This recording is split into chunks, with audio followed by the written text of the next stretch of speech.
ধরে নেন একজন মানুষের নেশার পরিমাণ স্বর্ণ নেই, কিন্তু আবার নেশার পরিমাণ রূপও নেই।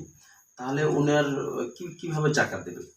হ্যাঁ, স্বর্ণ এবং রূপার সম্মিলিত যদি নিসাব হয়, অর্থাৎ স্বর্ণ ৭.৫ ভরি নেই, আর রৌপ্য ৫.৫ ভরি নেই, কিন্তু দুটি মিলেই স্বর্ণ অথবা রৌপ্যের জাকাতের নেশাব হয়েছে, অথবা স্বর্ণ রৌপ্য মিলেই জমা টাকা, ব্যাংকে জমা টাকা, ব্যবসায়িক পণ্য সব মিলেই স্বর্ণ অথবা রৌপ্যের একটি নেশাব পরিমাণ পর্যন্ত পৌঁছেলে তার উপর জাকাত খরচ হবে।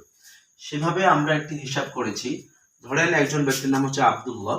এখন আব্দুল্লাহ আমার কাছে আসছেন হুজুরের কাছে যে হুজুর আমার স্বর্ণ ৭.৫ ভরি নেই, কিন্তু স্বর্ণ ৩ লক্ষ টাকার মতো স্বর্ণ আছে, বা রৌপ্য ৫০,০০০ টাকার মতো রৌপ্য আছে। এরপরে হাতে জমা আছে ১.৫ লক্ষ টাকা, ব্যাংকে জমা আছে ২ লক্ষ টাকা।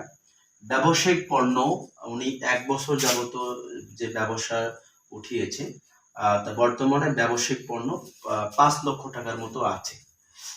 এরপরে বাসা বা দোকান ভাড়া বাবদ উনি প্রতি মাসে ৫০,০০০ টাকা পান, সেটা ১ বছর যাবত চলতেছে।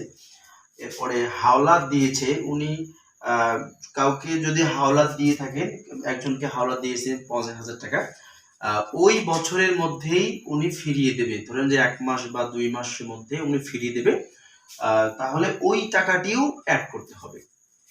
তাহলে দেখা গেল স্বর্ণ রৌপ্য হাতে জমা, ব্যাংকে এত টাকা, ব্যবসায়িক পণ্য এত টাকা, বাসা দোকান ভাড়াও এত টাকা আসে, হাওলাত দিয়েছে ৫০,০০০ টাকা, সর্বমোটে টাকা আসছে ১৩ লক্ষ টাকা হয়। তো ওই ব্যক্তি ১৩ লক্ষ টাকার মালিক হয়েছে। কিন্তু ওই ব্যক্তি ঋণ করেছে আরেকজনের কাছ থেকে ৩ লক্ষ টাকা। তো ওই ৩ লক্ষ টাকা তো ওনাকে ঋণ পরিশোধ করতেই হবে। তাহলে ওই ৩ লক্ষ টাকা বিয়োগ দিতে হবে, মাইনাস করতে হবে। তাহলে আমাদের থাকতেছে কত? ১০ লক্ষ টাকা।